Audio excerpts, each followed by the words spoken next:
Hello friends, welcome back to my গল্পের আসর। আজ আমি আপনাদেরকে শোনাবো এমন একজন বীরাঙ্গনার কাহিনী যিনি মডেল থেকে ফ্লাইট ক্রু হয়ে কয়েকশো যাত্রীদের বাঁচিয়ে জঙ্গিদের গুলিতে লুটিয়ে পড়েছিলেন। হ্যাঁ, সেই বীরাঙ্গনা আর কেউ নয়, যার নাম আপনারা সবাই জানেন, নীরজা ভানু। কিভাবে নীরজা কয়েকশো যাত্রীকে প্রাণে বাঁচিয়েছিলেন আজকে আপনাদেরকে শোনাবো সেই কাহিনী। তো চলুন স্কিপ না করে শেষ পর্যন্ত শুনতে থাকুন, আর ভালো লাগলে একটা লাইক, শেয়ার ও কমেন্ট করে দেবেন। আর আমার এই নিউ চ্যানেলটিকে সাবস্ক্রাইব করে পাশে থাকবেন ও পাশে থাকা নোটিফিকেশান বেল আইকনটা প্রেস করে দেবেন। আপনাদের সাথে আমি অনামিকা। ফ্লাইট অ্যাটেন্ডেন্টের চাকরি নেওয়ার সময় নীরজাকে তার মা রমা ভানু বলেছিলেন, বিমান ছিনতাই হলে পালিয়ে যাবি। উত্তরে মাকে নীরজা বলেছিলেন, মরে যাব কিন্তু কখনো পালাবো না। চণ্ডীগড়ের সেক্রেট হার্ট স্কুলে পড়ে নীরজা ভর্তি হন বম্বে স্কটিশ স্কুলে।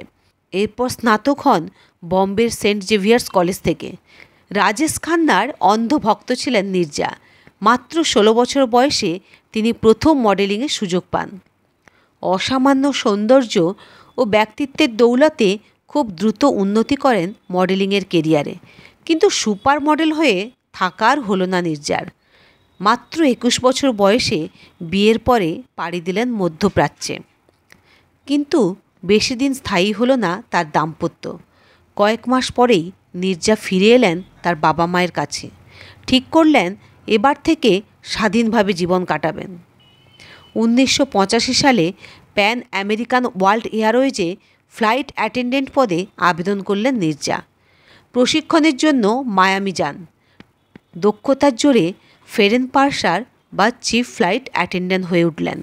তারপর 1986 সালের 10 সেপ্টেম্বরে প্যান অ্যাম ফ্লাইট 73-এ নীরজা ছিলেন পার্সারের দায়িত্বে। বম্বে টু নিউ ইয়র্ক এই উড়ানে নির্ধারিত স্টপ ছিল করাচি ও ফ্র্যাঙ্কফুর্ট। করাচিতে ল্যান্ড করার কিছুক্ষণের মধ্যেই বিমান ছিনতাই করে আবু নিদাল জঙ্গি গোষ্ঠীর 4 সশস্ত্র দুষ্কৃতী। আর তাদের উদ্দেশ্য ছিল বিমানটিকে সাইপ্রাসে উড়িয়ে নিয়ে যাওয়া, সেখানে থাকা প্যালেস্তিনীয় বন্দীদেরকে উদ্ধার করে নেওয়া। বিমানে ছিলেন 394 জন পূর্ণবয়স্ক যাত্রী এবং 9 জন শিশু।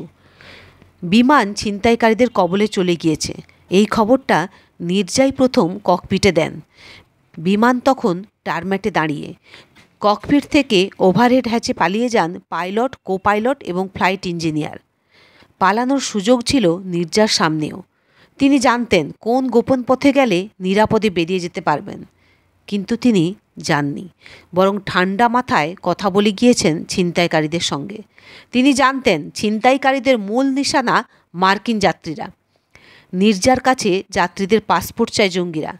কিছু মার্কিন যাত্রীদের পাসপোর্ট নীরজা লুকিয়ে ফেলেন আসনের নিচে, আর বাকিগুলো ফেলে দেন ডাস্টবিনে, জঞ্জালের মধ্যে, যাতে জঙ্গিরা বুঝতে না পারে যে বিমানের কোন যাত্রীরা মার্কিন। উপস্থিত বুদ্ধির জোরে নীরজা যাত্রীদের আপৎকালীন দরজা দিয়ে বের করতে থাকেন। তবে তার আগেই এক ইন্দো মার্কিন যাত্রীকে গুলি করে তার দেহ টারম্যাকে ফেলে দেয় দুষ্কৃতীরা। টানা 17 ঘন্টা ধরে জঙ্গিদের সঙ্গে চলে নীরজার স্নায়ুযুদ্ধ। এর মধ্যেই বেশিরভাগ যাত্রীদের নিরাপদে বিমান থেকে বের করতে সক্ষম হন তিনি, কিন্তু ফ্লাইট পার্সার নিজে পারেননি বের হতে। ততক্ষণে নিজেদের কাছে থাকা বিস্ফোরক ব্যবহার করতে শুরু করেছে জঙ্গিরা। অন্ধকার বিমান থেকে 3 জন শিশুকে ইমার্জেন্সি এক্সিট দিয়ে বের করার সময় জঙ্গিদের কাছে ধরা পড়ে যায় নীরজা। তাকে পরপর গুলিতে বিদ্ধ করে বিমান ছিনতাইকারীরা। 22 বছর পূর্তির জন্মদিনের 2 দিন আগে রক্তাক্ত অবস্থায় লুটিয়ে পড়েন বাবা মায়ের লাডো নীরজা, কিন্তু একটা বুলেটও ওই 3 শিশুর গায়ে লাগতে দেননি তিনি। রক্তের নদীতে শুয়ে বড় বড় শ্বাস নিচ্ছিলেন নীরজা। তখনও তার জ্ঞান ছিল। সেই অবস্থাতেও সবাইকে দ্রুত পালিয়ে যাওয়ার জন্য অনুরোধ করছিলেন অস্ফুট কণ্ঠে। আর ধীরে ধীরে স্তিমিত হয়ে আসছিল নীরজার গলার আওয়াজ। সানশাইন ও দিলীপ নামে 2 বিমানকর্মী জ্ঞান হারাতে থাকা নীরজাকে রাবারের স্লিপ দিয়ে গড়িয়ে দিয়েছিলেন নিচে।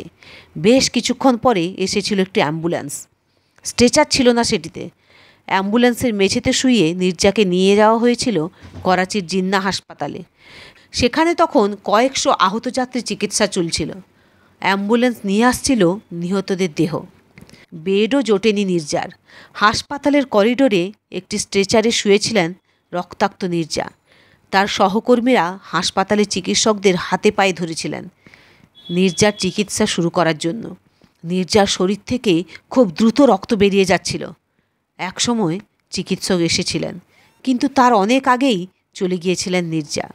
শুধু যাত্রীদের প্রাণ রক্ষাই নয়, নির্জার জন্য ছিনতাইকারীরা বিমানটিকে করাচি থেকে নিয়ে উড়ে যেতে পারেনি। পরে তাদের গ্রেপ্তার করে পাকিস্তানি আদালত মৃত্যুদণ্ডও দেয়। পরে অবশ্য অজানা কোনো কারণে সেই শাস্তি বদলে যায় যাবজ্জীবন কারাদণ্ডে।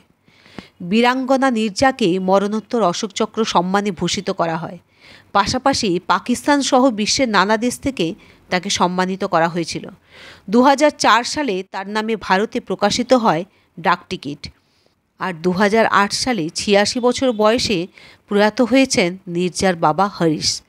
মা রমাদেবীও দেখে যেতে পারেননি তাদের মেয়েকে নিয়ে নির্মিত নির্জা ছবিটি মুক্তির কয়েকদিন আগে 2015 সালের ডিসেম্বর মাসে চলে গিয়েছেন তিনি তার আদরের লাডোর কাছে।